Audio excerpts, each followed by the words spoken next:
don't wave or nice. Going baptism, yes, spirit baptized. Hey, welcome back to I'm Going In. I'm Todd Blyleven, your host, and I am absolutely thrilled once again and very blessed to have an incredible guest. His name is Matt Davis. Over a decade of law enforcement experience, Matt began his career as a patrol deputy and quickly rose through the ranks, becoming a leader known for his empathetic approach. He served on specialized teams with tackling narcotics, vice crimes, even human trafficking, and working alongside agencies like the DEA and Department of Homeland Security, which is absolutely amazing. Your dedication, his dedication to public service earned him a meritorious service award for his efforts on the Rich Boy Gang Task Force, which I want to hear more about this one. But now he's a lieutenant, supervising a team of sergeants, deputies, and others pursuing advanced studies in leadership and organization development. And he's just really he's out there sharing powerful insights and transforming policies through authentic connection and empathetic leadership. So, Matt, you've been a resilient warrior. You've embraced the importance of mental health, and I like to think of it more as resilient advocacy, strength, empowerment. But thank you for being on I'm Going In. So welcome to the show.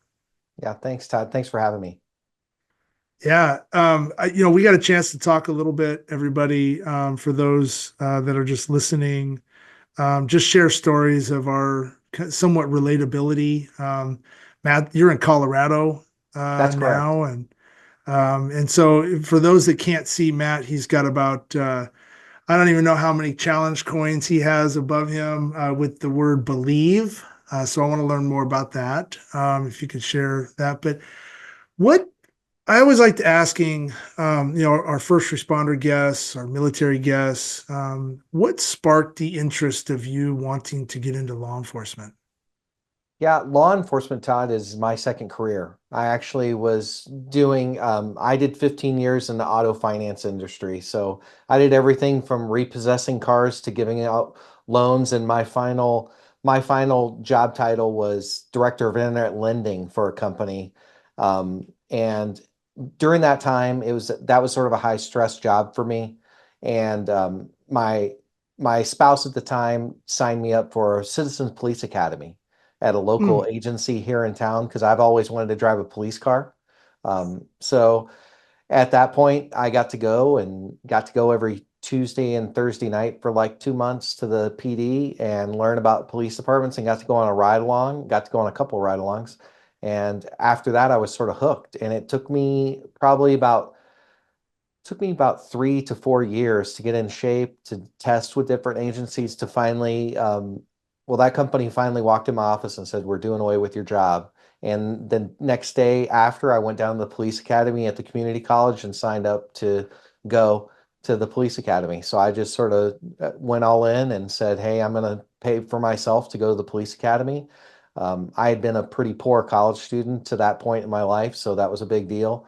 Um, so that's what I did, and I graduated in 2010, and then I started at the current place where I'm at now in 2011. So it was sort of um, I've never looked back. It's just one of those things I felt like um, I really, probably the first career I actually chose. Wow. What did you like about it? I like the independence, and I liked helping people and the complex problem solving that we do. Yeah, And just showing up and trying to help people from a place of positivity. that's so cool, man. I mean, yeah, I just love that. You're diving in to just serve others and you enjoy that.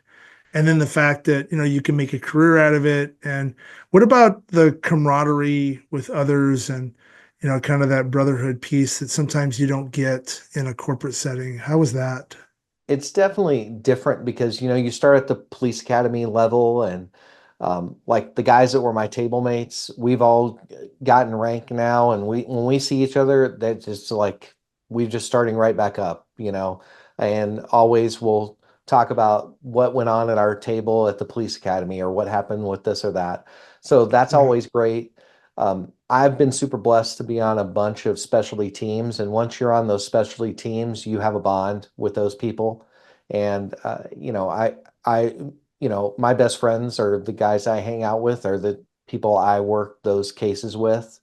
And it's just a different thing. Like you see life from a different perspective when you do law enforcement or policing. And, they're just things that we all see, and we got to rely on one another to make sure that if I call for help, you're going to come and help me. How do you think that your career prior to getting into law enforcement helped you, in those first few years of being an officer?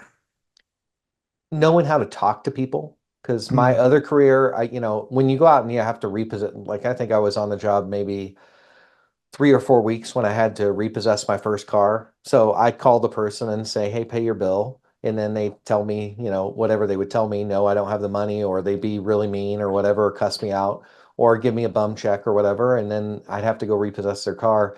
Um, I already knew how to talk to people and sort of show a little bit of empathy. mhm. Ironically, when I was a collection supervisor, I just got mirrors for each one of my everybody on my team for their computer monitors. And I said, "Could you guys just smile when you make a phone call?" And Mm. it was amazing. I wish I used to know the stats, but our collections our delinquency went way down, and the amount of money we collected on a daily basis went way up because everybody looked in the mirror and smiled and made their phone calls.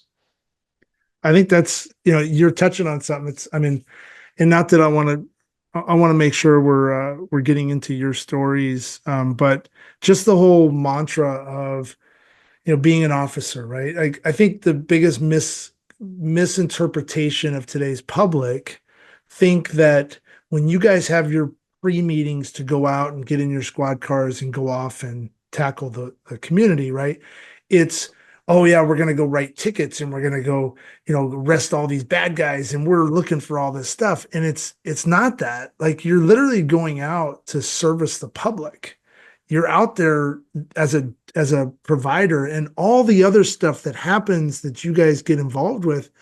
It's not just about arresting people. It's about trying to help the homeless find a place, right? You're talking to the people on the streets. You're talking to community business leaders and servicing, people and listening to them and just being that positive force out there, knowing that, hey, we're here for security and strength, and we're here to talk to people if we want to be approachable. Um, Going back, like what you're saying, even like with the empathy piece, I'm seeing that a lot more now, across the country and different departments. What's been your take as you've been with law enforcement for the amount of years you have and all the things that you've seen, the differences between those pre-meetings before when you first signed up and going out and getting in your squad car to now? Is there more emphasis on, hey, public interaction, make sure you're smiling more because of you guys all being video cameraed all the time and everything else? Or um, because where I'm going with it is your people. Right. And everybody has bad days. I've met Hmm. athletes that are complete jerks. I've met business people in my work that are complete jerks. I've met cops. Everybody has, but why? Right? We're having a bad day. So is there more emphasis, more education now coming down into the law enforcement community on one-on-one interactions with people, how to deal with your stress um, while tackling the day-to-day job? Right. So to answer a little bit of the question, it'll be multi-part for me is, Yeah. um, you know, 10 years ago, me talking about being an empathetic leader, I would be viewed as super weak. And Hmm. and I would have gotten I would have been told by, somebody, "Hey, you need to scale back the empathy thing. We need to get the job done. We need to do this or that. And don't talk about empathy because empathy is weakness." So, from that standpoint, which all the research shows that's not true. Like you can be a strong, empathetic leader and be able to do that. Right. Um, from a community standpoint, I want them to know, like in our briefings, there's a lot more laughing going on in briefings Mhm. than there are anything else. Um, because we're getting together, like, yes, we're relaying information about, hey, make sure you're doing this in your report, make sure you're docking your body worn camera, make sure you're turning on your body worn camera, this type of thing. It's not, hey, let's list off all these things. Um, Mhm. and like 70s cop shows, like Hill Street Blues, stuff like that, like Chips, all those things. You see the sergeant up there giving the briefing. It's very much like now we've got emails, everybody's getting emails. So it's not as much, hey, you got to get your tablet out and write what's going on. But it's just to Mhm. get together for the day, check in with where everybody's at, let them know what's gone on so far today. Maybe we've got something going on. Maybe there's a technical issue that's going on that we're going to have to deal with, or maybe there's a weather event or that kind of thing. Just getting everybody in the same room and making sure everybody knows what their work assignment's going to be for the day and that kind of stuff. So it's just a check-in time, and it should be pretty loose. It should be pretty Yeah. loose. And, if we had something from the night before, then we'll sit down and debrief what went on the night before, or talk, do some briefing trainings about case law or tactics or anything like that, or just ask everybody, like I always ask, anybody do anything fun for the weekend? And Mhm. I'll have uh, it's always amazing because I'll get teammates that are always like, well, I wasn't going to share this, but I'm going to share this now. And it's things that you would think that they would be proud to share. But sometimes we're very private people, law enforcement Mhm. people, and that's even to our people that we work with on our teams, because oh, it's a trust environment, but it's not all the time a high trust environment because our teams change all the time from Mhm. year to year. So, different assignments, different levels of camaraderie that are going on. Yeah, it's such a interesting topic when you talk about, law enforcement officers wanting to have privacy, but so does everybody else. Mhm. You know, I'm not going to go into someone's office and then ask them what their name and address and ID number is. They're going to be like, "What are you asking me all this question? Oh, why?" I'm not going to talk to my insurance person about that. And I'm not going to go to the grocery store clerk and say, "Hey, what's your first name, full name? Give me your badge ID." They're Mhm. going to be like, "What are you talking about?" But we find it acceptable, and this is not a political show by any means, and we're not going to go down that path. But I think, the empathy is the biggest part here, right? And it goes both ways. It Mhm. it goes from an officer's perspective of showing empathy to someone that's struggling, that might be going through a challenge in their life. But yet the law is the law, so you have to uphold that. That's your job and duty to our community and our public safety. And thank you to you and every other law enforcement officer out there that's going above and beyond, wearing the badge of blue and walking that line of putting themselves out there for our safety. Because otherwise, we wouldn't live in the land that we live without you. So it's but on the other side of it, you have to show empathy towards those officers too. Mhm. And, at times, like I've seen some video clips where like an officer might look like he's pretty irritated or she might be irritated coming up and asking questions. And the person actually stops and says, "Hey, can we just stop for a second? Like, I know I did something wrong with traffic stop or whatever, but can we just like take a deep breath? Cause I Mhm. want, you seem like you're irritated." And they're like, "Yes, thank you. Hold on." Like, okay, let's reapproach this. And I think it goes both ways. And so stepping into that, um, you've done some pretty amazing things in your career already. So it's really cool to hear that like 15 years of your life already was in kind of this business part of it. But like DEA and some of Mhm. the other task force that you've been with, having a lot of friends in law enforcement all over, those are not easy assignments to be asked to be a part of. Um, how did you adapt going from like the street cop to, the gang enforcement to, just being asked on all these things? What was that like? And how did you handle those, the constant change in life? Because it must have been difficult on you and your family too, right? Different mindsets all the time. Yeah, I'm super lucky. I think I worked my total time on work pushing a radiator when I was a when I was a new officer was probably like no more than like 20 months. And I had a lieutenant come up to me and say, I think you would be great on this undercover team that we have. You should put in. Actually, the first Wow. time he called me, I was on vacation at my parents' house, and I'm like, I'm not going to do it. Like, I'm really having fun just doing the job. Um, and then a few months later, the job opened again. I had this rule in my other job, in my other career. If a boss asks you twice to put in, that second time you needed to decide if you were going to put in or just not complain about it any longer and just say Mhm. it wasn't the right opportunity. So I put in, I assessed, and I was selected to the team, and I started on there in 2013. And, it was when I got to that team, it was sort of like it was a quasi, sometimes we were working in uniform, sometimes we were not. We couldn't have beards, we couldn't do any of that stuff. And then over Mm. time, when I was on that team, we had a really good leader, but we had an amazing group of people that were really talented. And there were a bunch of teams coming together, merging together at the same time. Um, and we were at the right place at the right time, and things were changing in the landscape here in the Denver metro area for law enforcement.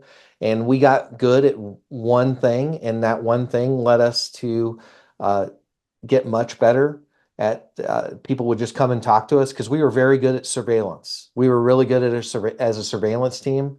And so DEA reached out to us, other places reached out to us, and I just totally lucked in to getting assigned to DEA. Like, it was a temporary assignment. I used to make the jokes. I've got it here in my office. I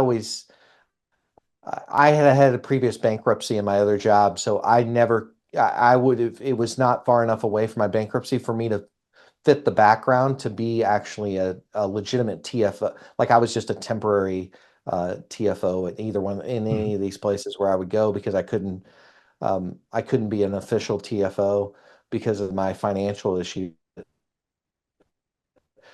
The the thing was is I got really good at doing paperwork, and I was the guy that could do a lot of paperwork, do a warrant, like sort of do those things. And I know that's not the super glamorous thing because all of us want to be like the running and gunning guy doing SWAT rolls and shooting people and doing all those car chases and stuff like that. That wasn't my bag.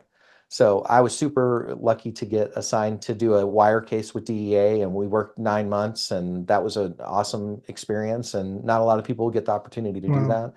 that. Um, and then right after that, I got assigned to go to the RBG task force, which Rich Boy Gang was a gang that is still here in Denver, but it was mostly juveniles, and they were going around and they were doing a lot of robberies to gun stores and different um, marijuana facilities and things like that. And we ended up, I think, in that one we took off, and they were actually shooting and killing a lot of people at different events around town. Wow. Um, and they were sort of had a lineage of violence. And I was really proud of my work on there. I think that was the fastest time. We had somebody barricade themselves, and I wrote a warrant and got it signed by the judge in less than 45 minutes. So that was the Oh, fastest I geez. ever got a warrant done. So I was very excited Yeah. about that, about getting that done. But that was a great opportunity. And then in 2016, I got to work on, we were a swing state, so we helped with Secret Service.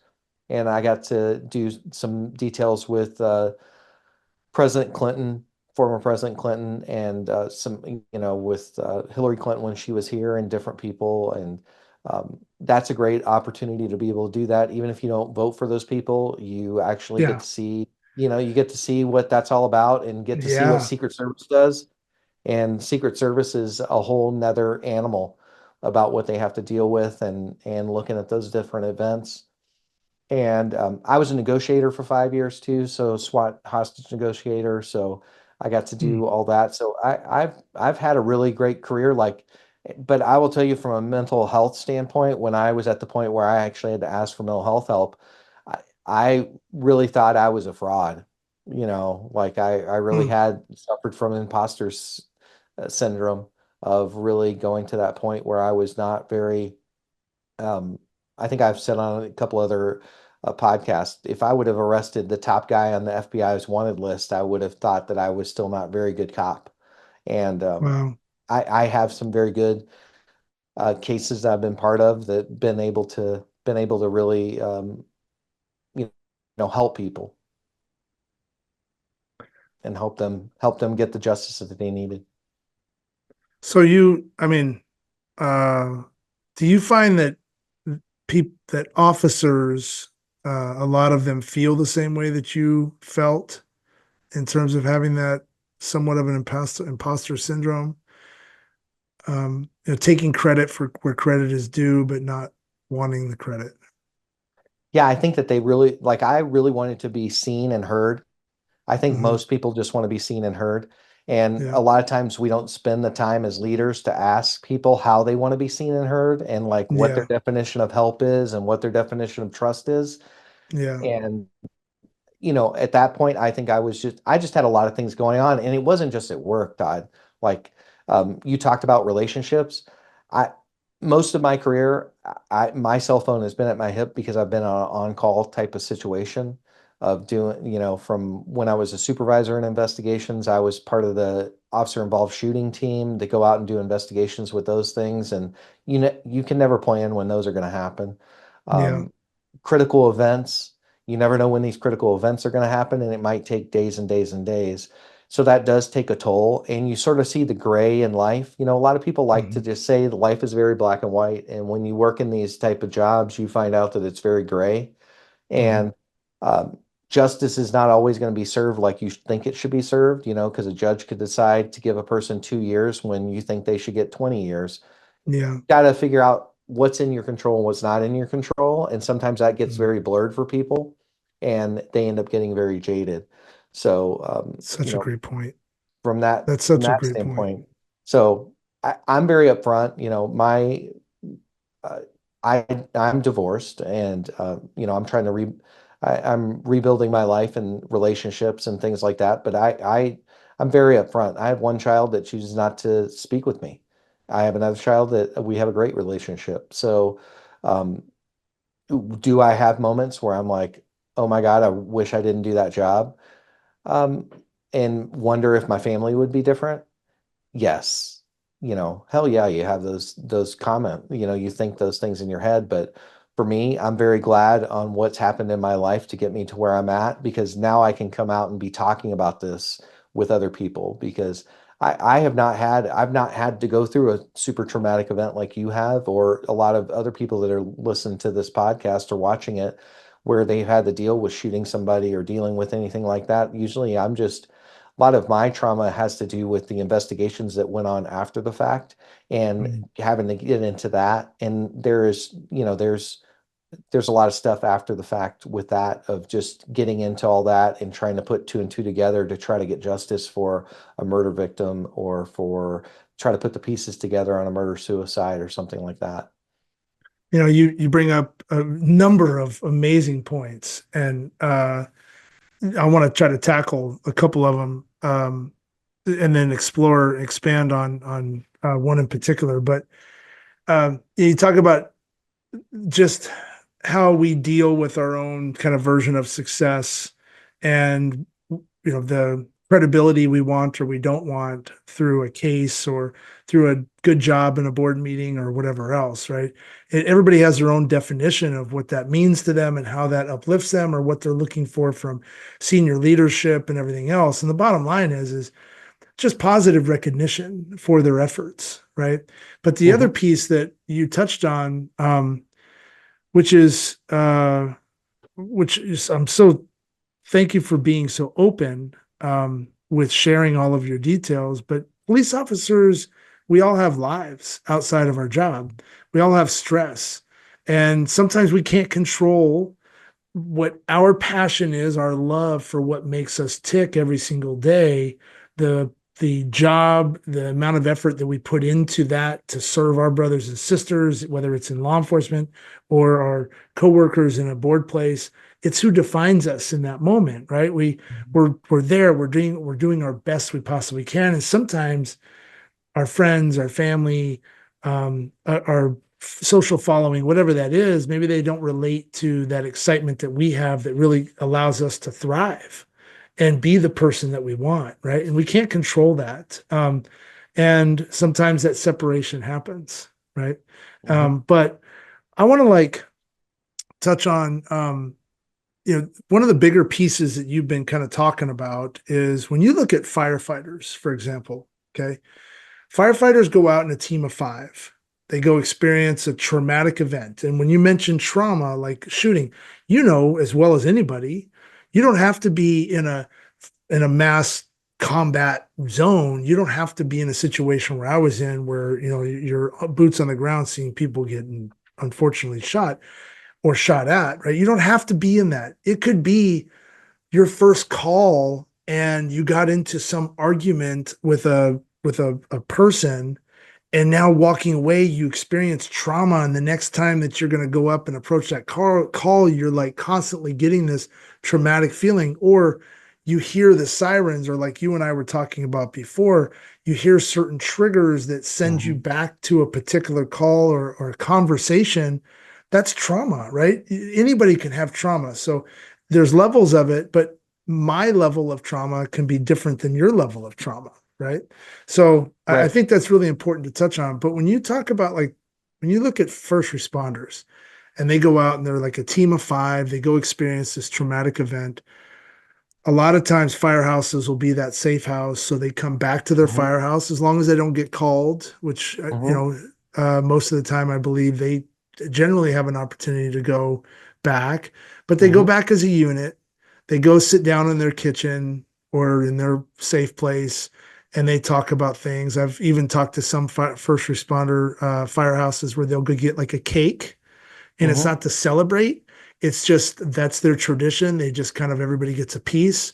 And by the time the cake's done, they've all spoke about how they feel and they move on. But they're experiencing that trauma as a team, right? Hmm. When you look at law enforcement, we are so underserved across the country in terms of supplying that empathy right away after a call is made where it might be elevated on some level, whatever that is, Hmm. to make sure that that single officer that's getting back in that single vehicle, especially the guys or men and women that are riding single, that they're okay, because you guys are going from call to call to call, and it could Hmm. be a cat in a tree to a violent crime or something else, a child domestic, whatever that is, right? But it's trauma to trauma to trauma. And where's the break in between? And because we're so short staffed sometimes, you don't have the opportunity to like, hey, take five, take 10, whatever. But my question is on two parts. One, what do you see law enforcement today trying to do, because things are more empathetic? The word empathy is out there more. It's more tough to raise your hand and say, I need help, which I'm a firm believer in. You can be a damn lion and I'll fight you in any corner. I will do everything I can to save your life. I will lay my life on the line, but I also can say, I need help. But what do Hmm. you see law enforcement doing to try to help the individual call to call and make sure that everybody's sound in terms of their mental health? The other part to that is, how do you see those task forces that you've been on where it's almost similar to a firehouse where you're going out and like you're having maybe your meals before in a group of 8 or 10, and you're going out to these wiretaps or whatever you're doing as a specialized unit, totally different than being that single cop, right? So Yes. what are you seeing from a lieutenant's perspective on the day-to-day guy or person, not being gender specific, but your day-to-day officer? And then what do you see on a team side, and how does that interact from a mental health perspective? The super complex question. So I'm gonna start with Good. a story. I'll start with a story first of all.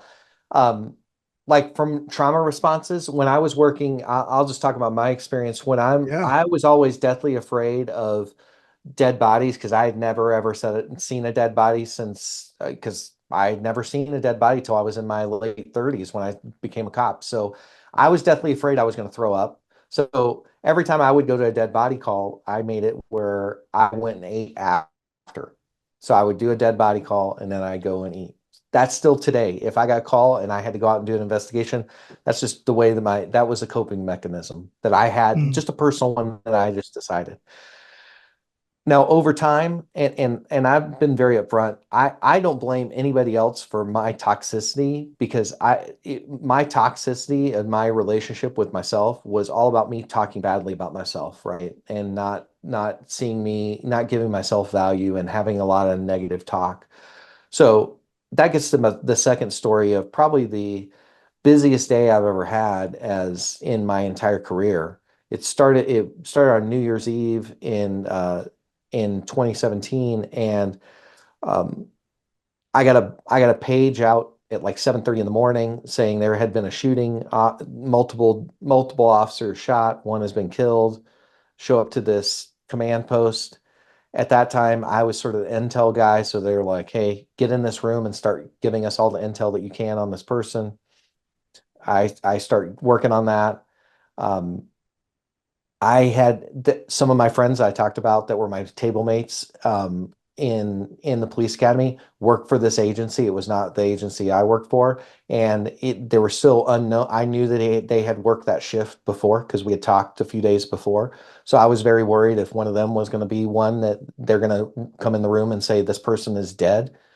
Um, so I do that for most of the afternoon. I had to the assailant on that he actually had videotaped the whole thing and streamed it on the internet on Periscope. So my Wow. job was to get that taken down.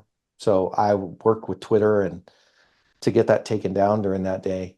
And then I just there was no debrief that day. I had done some interviews of people that actually worked on some of the deputies that had gotten shot, and um, I it was on a day when I think there was a football game or something, and I called my buddy. I'm like, hey, can you meet? Can we just meet to watch this football game? Now I will tell you, through what was going on in my personal life, I was in the midst of trying to like there was a bunch of stuff going on in my personal life where I just didn't want to be at home a lot during that time because of the relationships that were going on there. And um, I finally get home, go to sleep. I get paged out like at uh, 9 o'clock at night. So I've been up, I've watched the football game, I've gone home, take a little bit of a nap. I get paged out. Uh, Marine veteran is on the top of his roof talking about throwing himself off his roof, and I'm out Mm. negotiating one on one. That's how I know where I will always know where I was when 2018 happened, because I'm negotiating with this guy on the roof, Wow. and then doing that till you know probably 1 a.m. to 1:30, go home, go to sleep. I get paged out again at 8:30 in the morning the next morning on New Year's Day Jeez. to uh, to help out on a murder investigation. Uh, a gentleman had strangled his wife and attempted to bury her in the backyard and then put her in a carpet. And so I'm dealing with that all Wow. day. So I got a ton of overtime that day, but Yeah. that's just one 24 hour, a little bit like if you want to look at a snapshot of a 48-hour period of what's going on. And at that point, I didn't know well enough to be able to do that, and what to do to ask for help, because I was just running call to call to call. So and there were other teams I was dealing with in that time that were not just my regular team, Yeah. because we're helping another agency out. It's the holidays, so a lot of people are on vacation. My negotiation team, we work, a few calls a month together with, I'm not super close with all of them. And then I go to work a murder with some of my teammates, and you're there all day long because you're serving a search warrant. I don't think I got home till like 2 a.m. on the 2nd of January that year to be able to go ahead and get a good night. And I think I must have slept like a day and a half probably after all that, because you're just up. And to get to your question about what we're doing today, Mm. what we're trying to do today is tell everybody it's okay to not be okay. But it's Yeah. also okay to share like know that we're all in this together, and you have to raise your hand. And it, the stigma has been people make up these mental health issues so they get free time off of work, right? That's the stigma. Um, the other stigma is you're not gonna, because I'll tell you, the day after I asked for help, I went in and I went in and I talked to my captain and I told him I needed mental health help. I talked to my lieutenant. I talked to all my co-sergeants to talk with them. And that was very scary for me because I did not know if I would, like, any one of them could have decided to put me on a fitness for duty. And when you get on that fitness for duty, now it's like you're one step from being done with your job. Like Yeah. you might not have this job any longer. Uh, Yeah. so, it needs to be okay. And the other thing is, from a financial standpoint, we talk about wellness all the time now, Todd. The community doesn't understand if we're going to do really wellness well and do like similar thing to the fire department, all fire departments are funded much greater than the police department, Yeah. 100%. Yep. and they run their calls differently. So if a Yep. community wants to, because communities, maybe they need to decide that we don't want officers going out on every cold theft, Right. that kind of thing. We only want them going at that's something that the stakeholders and the community members and the politicians all need to decide what's best for their community and be able to do that. But we're running, because of the funding issues, these wellness programs and these fitness for duty things, and the way that we're able to offer free mental health services through very highly trained people that just deal with military and first responders. If we don't understand that that costs money, and maybe we need to look at the amount of officers that are assigned to an agency and go, maybe we need to stop doing less with more and just get more officers in here and Mhm. and find people that can do the job. Or maybe we decide, hey, maybe we don't need that graveyard shift. We don't need people working over graveyards, and we're gonna like, if something happens, we'll call people out. That can happen in smaller communities, but like at the agent, I'm in a mid-sized agency, we could not do that. We Yeah. cover a large area where it needs policing services 24/7. Yeah. But we're down. People don't want to come, especially in Colorado. Qualified immunity has been taken away from every officer. If it's not on body worn camera, the jury instructions basically are to say that just assume the officer is lying about anything that happened if it's not on body worn camera. So from that standpoint, it's hard to say, hey, come work this job. You're going to have weird hours. You're going to have to work shift work, and everything is going to be Monday morning quarterbacked uh, that you do. And by the way, you're going to have a body worn camera running all the time. Like, Yeah. and they can pull your body worn camera at any time and see what you're doing. I think it's tremendously brave for anybody to do that. Like 9 times out of 10, people don't want to come to work, and they look around to see where the surveillance cameras are. And they're worried about, do I need to get a mouse shaker to know that people can tell that I'm online working from home? People don't want to be surveilled all day long. Well, these officers are being surveilled all day long, and they're being surveilled when they're out on a traffic stop because people will stop and take video of it. And Yeah. there are all kinds of things going on, and it's tremendously dangerous because unfortunately we are dehumanized because people see us in our uniform. That's right. Yeah. And it's just, in 9 times out of 10, if somebody tries to do harm to an officer, it's mostly because they're in a uniform, not because of that officer individually.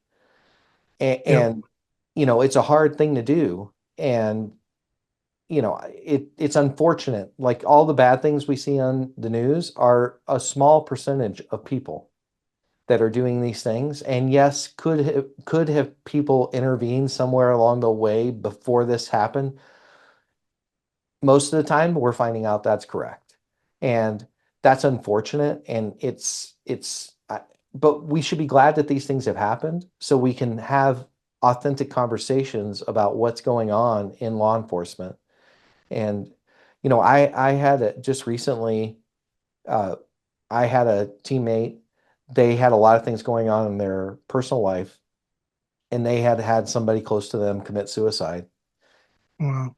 And uh, they were, we followed up with them, making sure that they were getting the help that they needed, which they were, and they were doing it appropriately. And they still got overcome and had to leave. Like a simple mistake at work ended up being a big deal to them, and they ended up having to give one of their teammates their firearm before they went home. Wow. That's a step in the right direction. But some Yeah. people would take that as, hey, this person may or not be fit for duty. I'm going to say they did a great job of just identifying how they were feeling. They were Yeah. overcome at that moment in time. They needed to have, they needed to just take a moment. And I've gotten much better at this over time, but these things don't go away. I mean, No. they don't go away. And you see, as police officers, we go to people's places and homes and things like that on the very worst day that they're having. So, and there's a long list of things, but no one, I don't think anybody wants to go to a home where a child has committed suicide and have to deal with the parents, No. that the parents are just distraught. You don't Yeah. want to show up on a 4th of July when someone's mother has choked on a piece of meat and died out on the during the family 4th of July thing. These are Yeah. events that are real life events that I've dealt with. And Yeah. these, traffic accidents are horrible things. They like speed and what that does to just not just the car, like people gawk. I mean, great. Just be careful and slow down. Like, Yeah. because you don't want to be in that car when you get hit. It's just a whole bunch of they're just we see a lot of the stuff, and it takes a toll over time. And we've got to I can think of when I first went, the first time I went to therapy was after one of my teammates.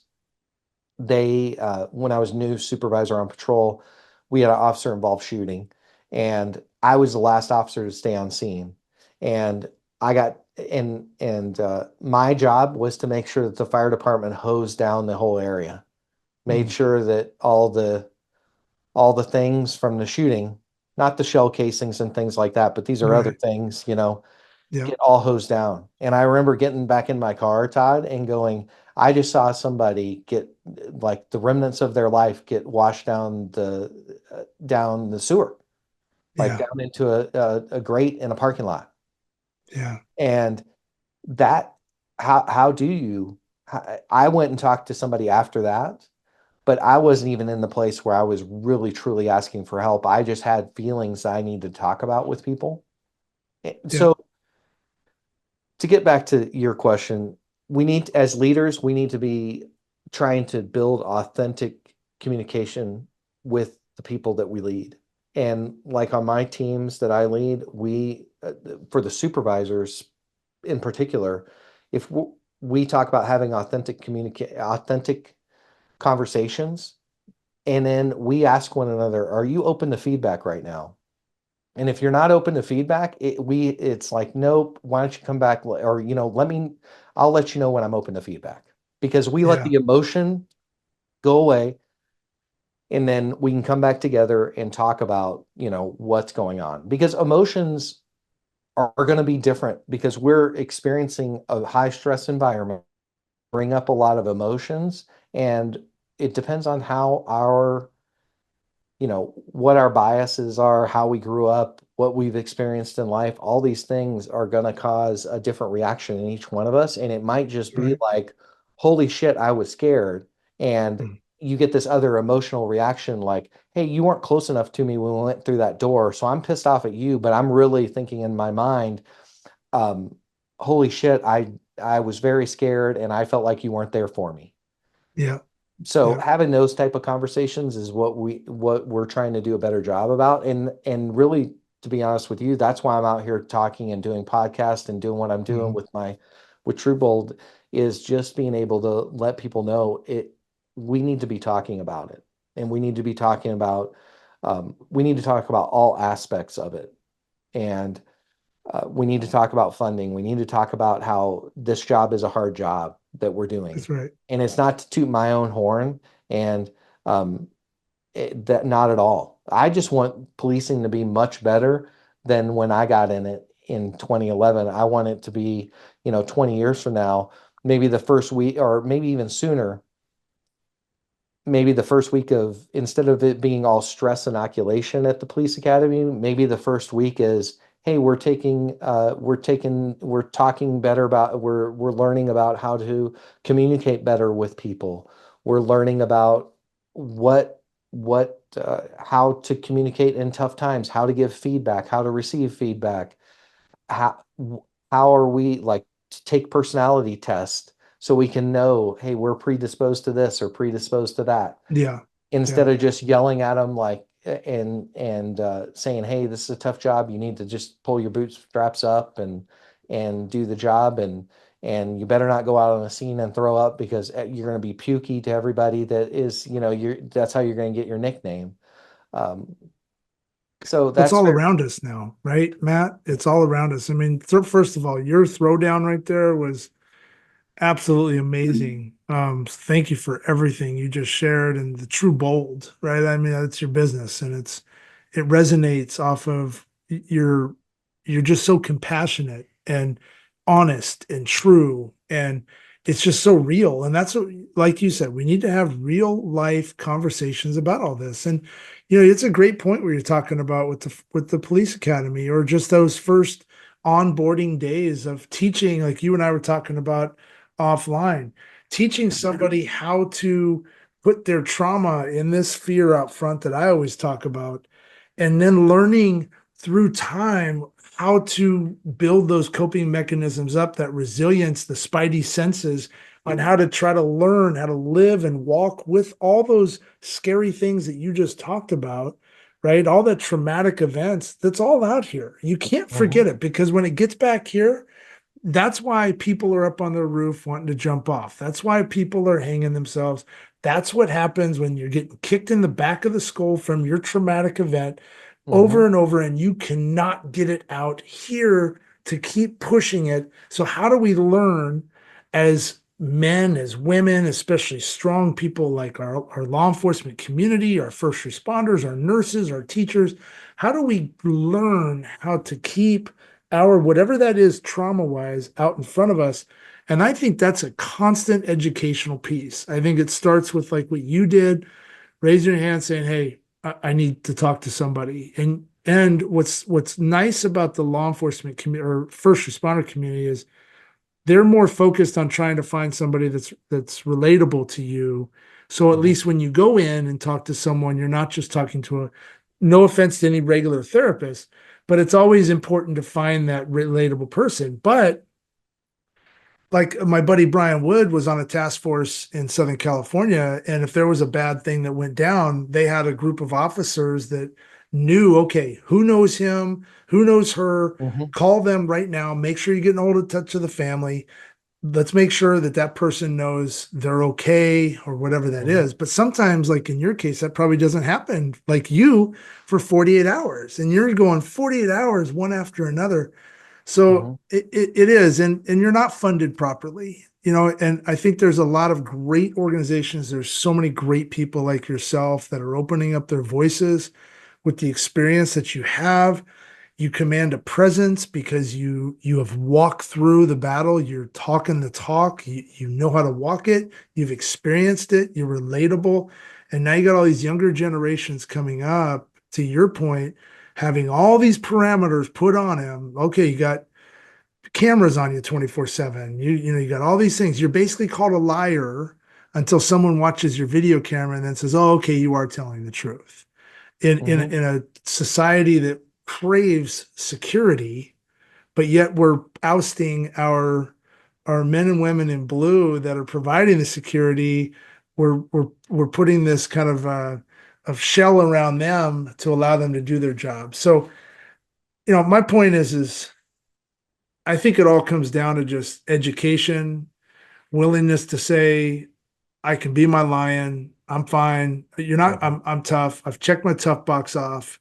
I've done my shit. I'm okay, but as far as my strength, but I need help with this area of my life that it's starting to unfold into my personal life. I'm having these weird thoughts. That's okay too. Like your partner or whoever that was that handed their gun over and said, I can't take this tonight, or you're not going to take this tonight. That's brave, right? Hmm. Doesn't mean that they can't do their job. It just means, hey, man, I got to reset. I need some Hmm. help. Get me straight. Get me my pals. Build your peer support group up where you know you can call those people up anytime. I got mine.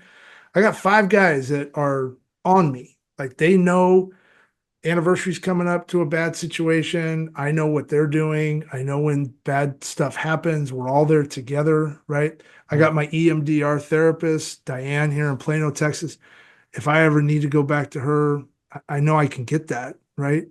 But it's just talking about it. I think conversations are awesome. The more people hear about someone like yourself sharing your story of strength and resilience, empowerment, how to really kind of build those internal mechanisms to learn how to cope with today's craziness, the better off we'll be. So And that's the thing. Life is not a competition, Todd. yeah, That's the big thing is yeah, everybody in this space that I meet, that I network with, w- there's not a person that's competing. Like yeah, if there was a conference that went 90 days and they needed a speaker every hour of those 90 days, we would refer somebody else that we know, because you never know. I'm just trying to reach one person. Like I'm just hoping one person sees this and maybe makes a change in their life right. to ask for help. And that's all I Yeah. can do. And I'm just trying to be the mentor that I always wanted to myself and to my team and to the people that I know today and are in my circle. Man, I'm just really honored to know you. Um, just you got a fan over here in Frisco, Texas that is pulling for you and your staff there and your whole department and hoping that this reaches more than just one person and that they get up and follow you. So let's talk about that. I know throughout the podcast, we've had your uh, web link and information kind of flashing on the screens. But if someone wants to get a hold of you, are you getting out? You're speaking. I'm doing I'm Yeah. doing a I have a 4 hour training that talks about creating an innovative team and creative team through the Believe. I use that acronym to be able Mhm. to do that. So I offer that, and then I've got a couple of workbooks online on LinkedIn. LinkedIn's the best place to go for me. So if you're on LinkedIn, it's Matt-Davis-M11007. That's my badge number. 11007 is my badge number. No So, way. yeah. That's So awesome. you can reach me there. Uh, Also, if my email is mdavis@true-boldness.com. So you can reach out to me there as well. But I'm just trying to get out there, and yeah. I would love to come and speak to your organization, tell my story, and hopefully it resonates with somebody out there. And it's relatively new. The business started as a written paper that I did in my classes, and now a year later, it's a real thing. It's an LLC, and Yeah. I've gotten to do 3 or 4 different trainings at different places. And I just recently did some for our training officers at my home organization, which really helped me overcome my imposter theory because syndrome. Because I'm just waiting for somebody to jump up and say, "Hey, you're full of shit," but Hmm. that did not happen. And so just trying to be out there and have authentic conversations. None of my stuff is earth-shattering stuff. And I love to read about leadership. I'm a student of leadership now, and I'm just always listening and reading different leadership books, and they're all saying the same thing, Todd. Yeah. We Yeah. need to be authentic. We need to be able to communicate with each other effectively. Life is not a competition, and we need to be focused on ourselves and understand what we can control and what we can't control. That's right. We need more warrior leaders out there in the space. Not being afraid to lead with love, not be afraid to lead. It's strong. I don't think anybody's ever going to tell you that you're a weak person, that you haven't done anything strong in your life. You have. you got all the accolades written down on it. You know, I mean, you can give someone a resume if you want, but you don't need to do that. You can tell when you walk, you're walking tall, you know, and I think that's super important. So thank you so much for being on this podcast. And I know we're going to cut it up. There's going to be all little bite-sized pieces Great. going out. But any way that I know I personally can help you in amplifying your voice, I'm in. So Yeah, let me know. And next time I'm in Texas, I'll hit you up when I'm there for a little bit of time, and I'll come up Frisco way and we'll have lunch or something. Hey, we got Hutchins barbecue up here and it's pretty good. So Okay. Well, I'm always looking for a good place. And I've gone to Panther City in down in Fort Worth, but I have not been to Hutchins Barbecue. So all right. Well, let's go. all So right, we'll plan on it. thank you, sir, very much. Hey, thanks.